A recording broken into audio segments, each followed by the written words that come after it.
This is the briefing for Friday, March 17th. Happy St. Patrick's Day to everybody. I'm sure that we'll have a good weekend.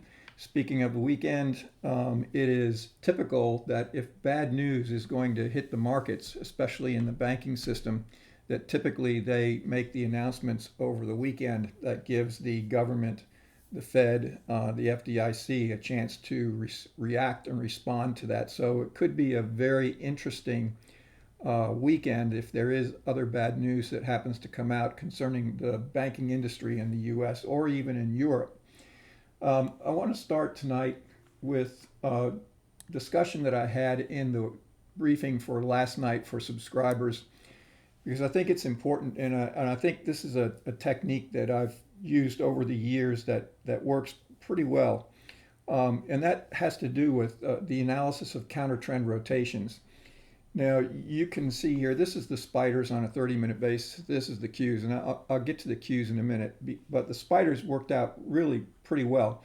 This is Monday's trading, and you can see that we had this move off of the low, and then of course we had this move back down again into the close. Now, in Monday's briefing, I talked about the fact that the possibility would be that this we had had a pretty good run to the downside, and that this was could be developing into a greater degree time and price counter trend rotation. And I did the numbers on that. The distance from here to here is 9 points. If you take this low here and add to it, you get you add 9 points to it, you get 394, and that's pretty close to where it came. And then in Tuesday's trading, we got this additional move to the downside.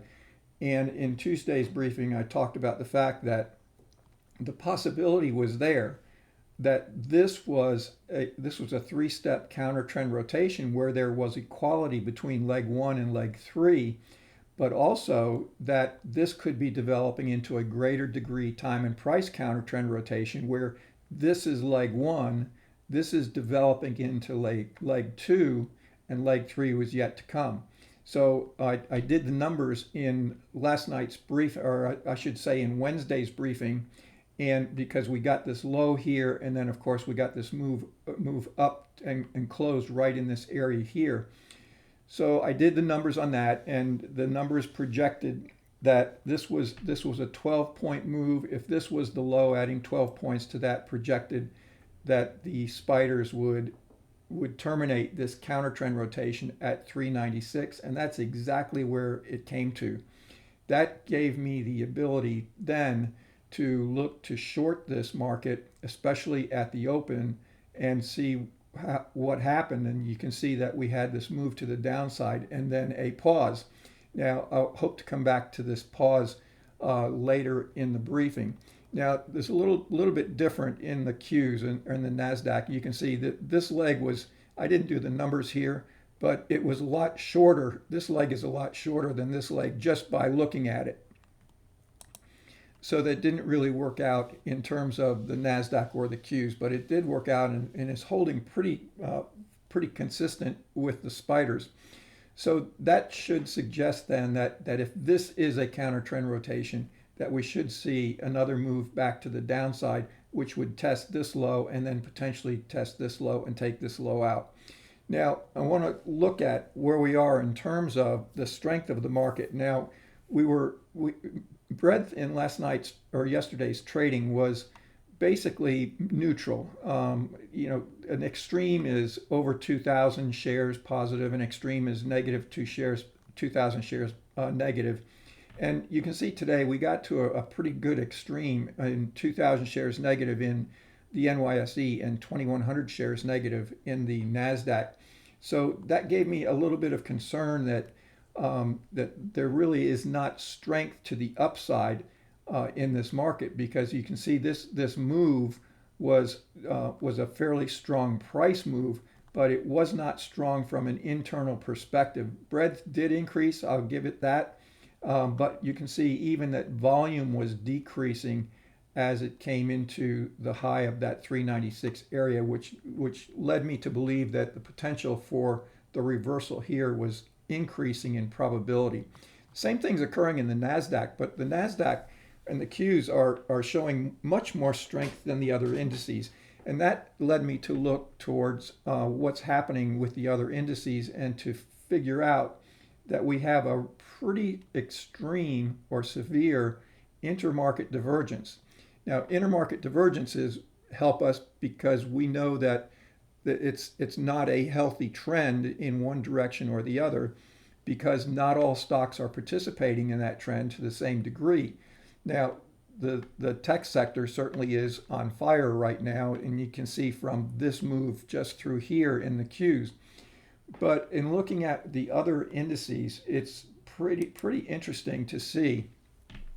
Now, this is March 6th. This is the high, this last previous high in the spiders. So you can see where it had a high, and then you can see where we are in today's trading, and you can see the distance that we are from taking out that high. Now, keep in mind, the definition of a trend is a series of higher highs or higher lows, or lower highs and lower lows, and we have a trend here with lower lows and lower highs, and you can see that right through there. So that would then suggest that if this trend is going to continue, that this high should hold and not be broken. Otherwise, that suggests something else is happening, and we're potentially going to see a test of the 420 area. So looking at where we are in terms of that, I think it's very important. Now, also looking at this indicator here, this is 52-week highs minus 52-week lows, and you can see that it is negative 486. So we have 486 more shares on the NYSE that are trading lower than their 52-week lows, then are trading higher than their 52-week lows. So that is another internal component that's giving us an indication of weakness in the market. Now, if we look next at the NASDAQ, the Qs, you can see this is the March 6th high, and this is where we are in today's trading. So you can see this series of lower highs and lower lows has now been broken in the NASDAQ. Trading above 300 was a pretty critical move in terms of the Qs breaking out of this area of rotation, and you can see that pause right through there. Yesterday's trading, we opened here and then traded right through it and continued to move higher. We got a pause in today's trading, but we did reach a point of being pretty extremely oversold in terms of where breadth was, because we have negative 2,139 shares in terms of market breadth. You can see also in today's trading, volume in the Qs ticked down. So that gave me some perspective that potentially what I want to do is to, if I really believe this market is going higher, I want to be long the NASDAQ, I want to be long the Qs.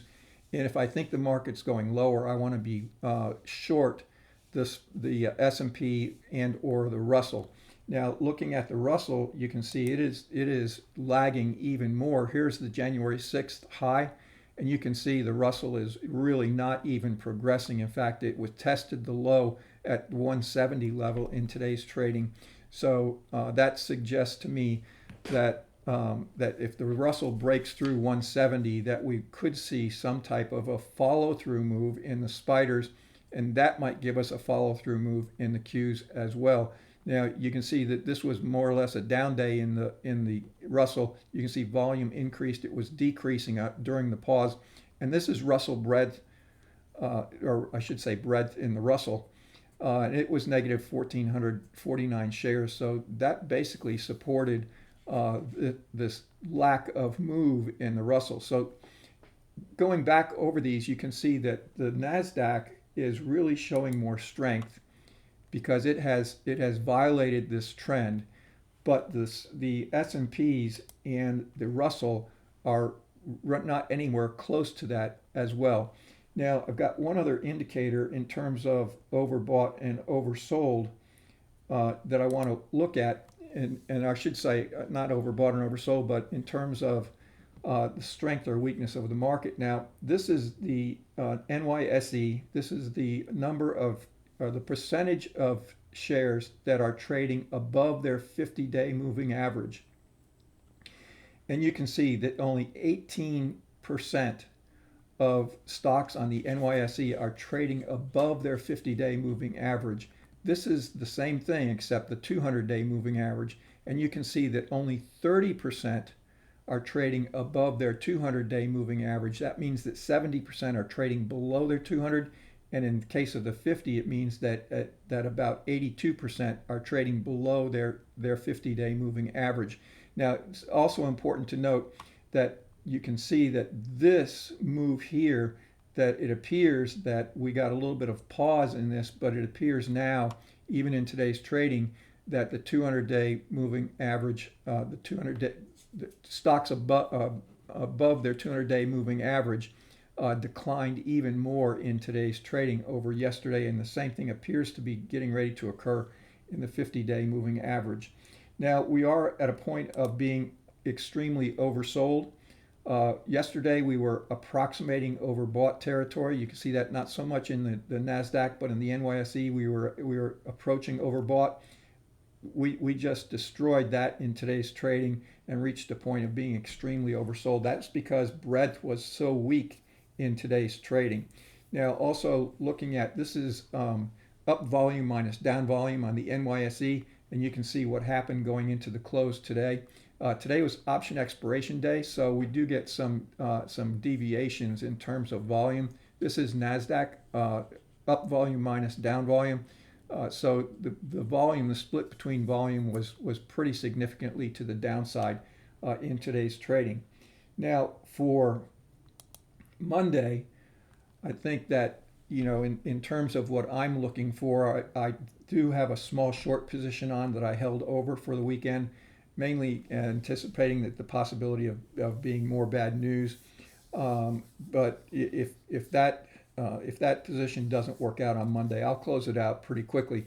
Now, for you guys who are shorter term traders, if you look at this area of rotation right through here, this is in the spiders, and you can see the same thing in the Qs.